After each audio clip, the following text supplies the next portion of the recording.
Tao po! Vilma! Oh, Cedes! Napadaan ka. Halika, pasok. Namalengke kasi ako. Nakakita ko ng hinog na langka. Hindi ba paborito mo ito? Naku, oo nga. Salamat, Cedes ha. Nag-abala ka pa. Hindi man lang kayo nag-abot ni Mina at Natasha. Ang apo kong puro cellphone ang hawak. Ganyan talaga mga kabataan ngayon. Akala mo hindi mabubuhay ng walang cellphone? Nako, sinabi mo pa. Doon na nga rin daw nagbabasa ng libro. Akalain mo at wala namang gano'n nung nagtuturo ako. Basta text o tawag sa cellphone at paminsang FB, okay na ako.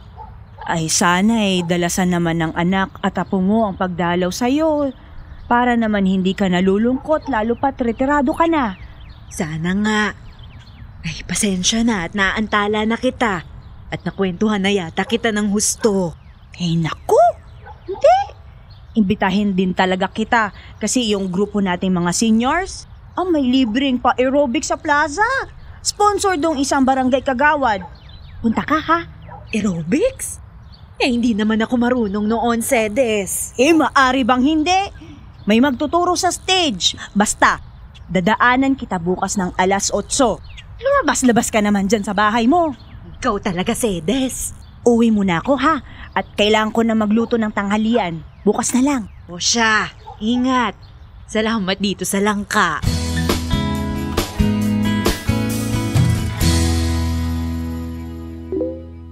Sino kaya itong friend request na ito? George Burns. Burns? Ay, foreigner, kaya pala ganun ang apelido. Lives in California, USA. USA? Wala naman akong kakilalang taga-United States. Pero mukhang kaedad ko naman. Accept ko na nga. Friend request lang naman. Wala namang masama sa pakikipagkaibigan.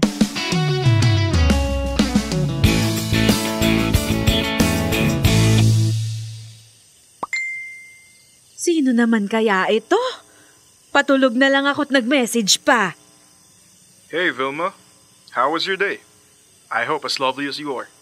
Aba nga naman. Matapos ang mahabang panahon, may nagtatanong kung kumusta ang araw ko. Sino ba ito? George Burns. Eto yung Amerikanong nag-friend request sa akin kahapon at inaccept ko naman. I am okay. Thank you for asking. What about you? Typing. Gising pa siya? Anong oras na ba sa California? I am okay. Just a bit busy at the hospital. Hospital? Anong ginagawa niya sa hospital?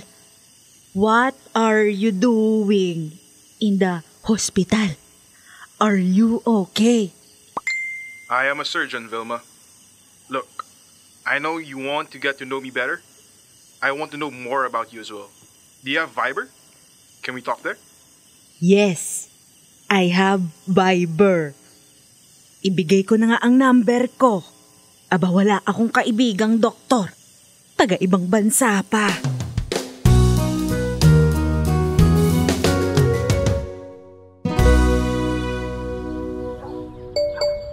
Ang aga namang message nito. Good morning, my Vilma. Rise and shine. May Vilma? Talaga naman itong si George. Grabe din. Siya ang kausap ko bago matulog. Pagising ko, siya pa din ang kauna-unahang magme-message. Makapaghanda na nga at baka parating na si Cedes. Araw nga pala ng aerobics ngayon sa plaza.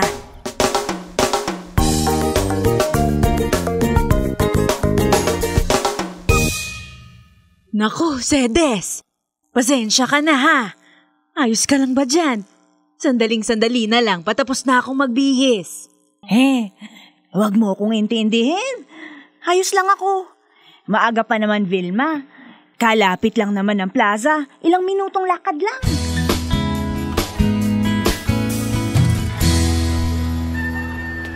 Hoy!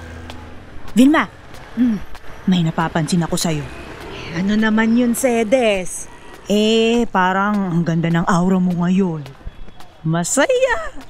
Ayan, yang ganyan. Nakangiti sa kawalan. Nahahalata pala. Abay, syempre naman. Magkwento ka nga. Sino o ano ang dahilan ng matamis mong ngiti? Atin-atin lang ha. Baka isipin ng iba. Ang tanda-tanda ko na. Oo nga. Atin-atin lang. Ano nga? May nakilala kasi ako sa Facebook. George Burns ang pangalan. Siya nga. Oo nga. Surgeon sa USA. Matanda sa akin ng 2 taon. Byudo. Ang gwapo, Sedes. Talaga naman, Vilma. Tingnan mo nga naman at kinikilig ka, oy. Naninibago nga din ako, Sedes. Matagal na panahon na kasing, alam mo na. Wala namang masama, Vilma. Wala naman siyang asawa. Ilang dekada ka din namang byuda. Wala namang masama kung magiging masaya ka ulit. Hindi ko alam, Sedes. Sa ngayon, ini-enjoy ko lang. Masaya lang ako na may nakakausap ako. Nitong mga huling araw, hindi na ako malungkot. Kahit malayo siya, para bang may kasama ako. Ayoko mang aminin. Inaabangan ko na ang mga messages niya. Naku! Masaya ako para sa'yo, Vilma.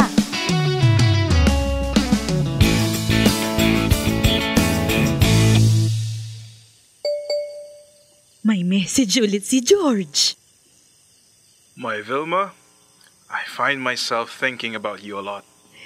Napaka-sweet naman itong mamang ito. Ano kaya isasagot ko? I think about you too. Ay, nasend. Naku naman. Iniisip ko din naman talaga siya. Nagpapakatotoo lang ako. Kaya lang baka naman isipin niya easy to get ako. I want to see you. Ha? He wants to see me? Pwede naman. Video call.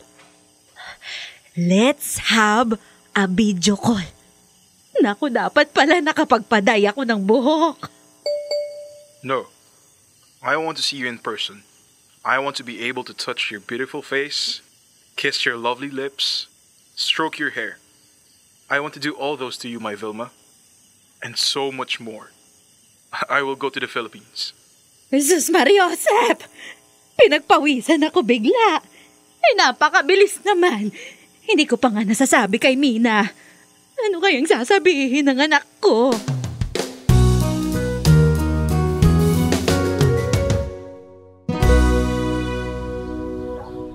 Hoy, Vilma! Sigurado ka ba?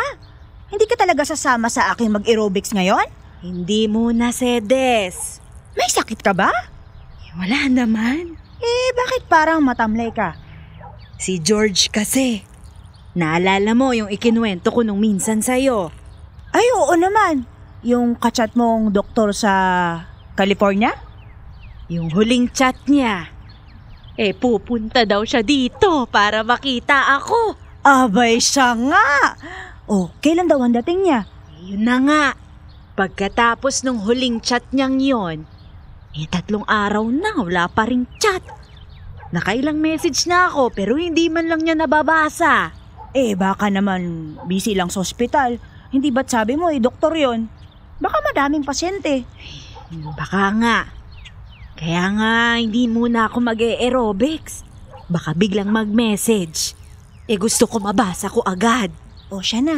Naintindihan ko. Mauna muna ako ha. Daanan kita ulit sa Makalawa. Baka pwede ka na.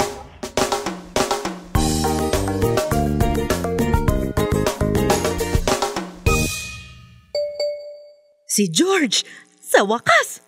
Salamat naman at nag-message na. Vilma, my darling, I am sorry I am only messaging now. Ano nga bang nangyari sa'yo kasi? How are you? I went to a friend's wedding in Australia. Unfortunately, I had an accident. Naku, what happened? The car I was riding on my way to the airport when I was about to go home crashed. Jesus Mariosep! Are you okay now? I am confined in the hospital. Vilma, my darling, I need your help. Syempre naman, tutulungan kita. What do you need me to do? I lost my wallet. Somebody must have stolen it. I lost all of my credit cards and my ATM cards. Can you send me some money so I can pay the hospital? They will not let me out until I pay my bill. I want to go back to the States. Kawawa naman si George. Do not worry. I will help you.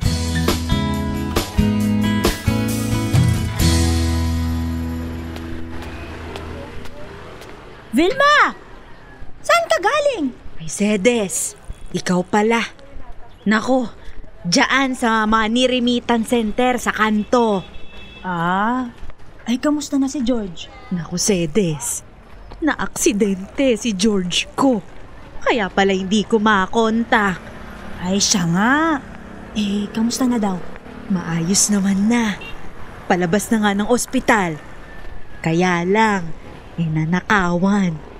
Pinahiram ko muna ng pambayad sa ospital para makalabas na.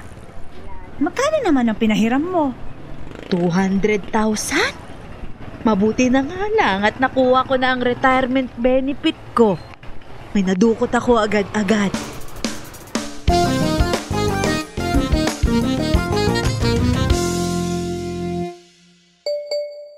May message si George. Nakuha na kaya niya yung pinadala ko. Vilma, my darling, I got the money that you sent. Buti naman. Nakabalik na kaya siya ng US. That is good to know. Are you back in US? Not yet, my love. I lost my plane ticket. I need to buy a new one. Naloko na.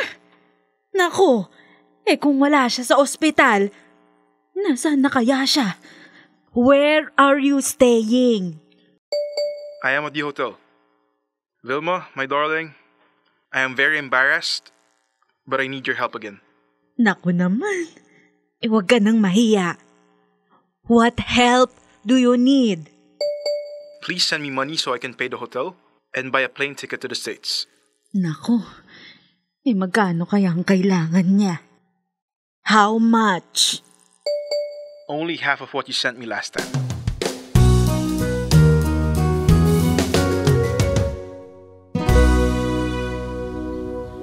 Ha? Nagpadala ka na naman ng pera kay George? Vilma? Kakapadala mo lang nung isang araw ha? Kawawa naman kasi. Syempre wala naman siyang bahay doon kaya kailangan niyang mag-hotel. Tsaka kailangan niyang umuwi sa US. Magkano naman niyang pinadala mo? 100,000. Binawasan ko na lang uli yung retirement benefit ko sa bangko. May natira pa namang konti. Sus, Mariosep ka talaga, Vilma. Oy, huwag mong mamasamain ha. Pero para kasing may mali na. Nasabi mo na ba yan sa anak mo? Sasabihin ko naman. Pagdalaw niya sa akin. Ay nako, basta Vilma. Huwag ka na muna magpapadala ulit ha. Huwag muna.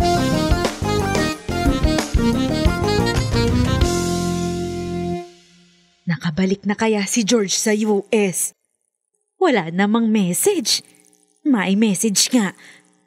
Hi George, are you already in the US? Typing. Ayan, sumasagot na. Yes, Vilma, my love. I just got back. I want to see you. I want to go where you are. I want to go to the Philippines. Yun naman talagang plano niya. Come here. You can stay in my house. I want to, my love, but I have no money. Can you send me some money for my plane ticket? I'm just sorting my finances because all my credit cards and ATM cards are stolen. I will pay you back as soon as my banks have activated my accounts. I promise. Kaya naman pala. Magkano kaya ang kailangan niya? How much do you need for a ticket? $4,000.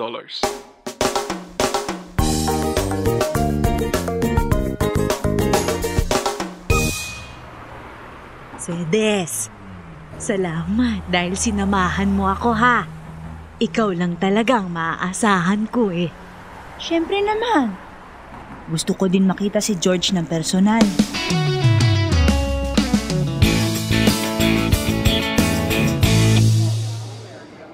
Vilma, maghahating gabi na. Wala pa din si George. Ngayon ba talagang dating niya? Oo, Sedes. Ngayon daw. Baka naman na-delay lang ang flight. Magtanong kaya tayo dyan sa mga taga-airport.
Basic!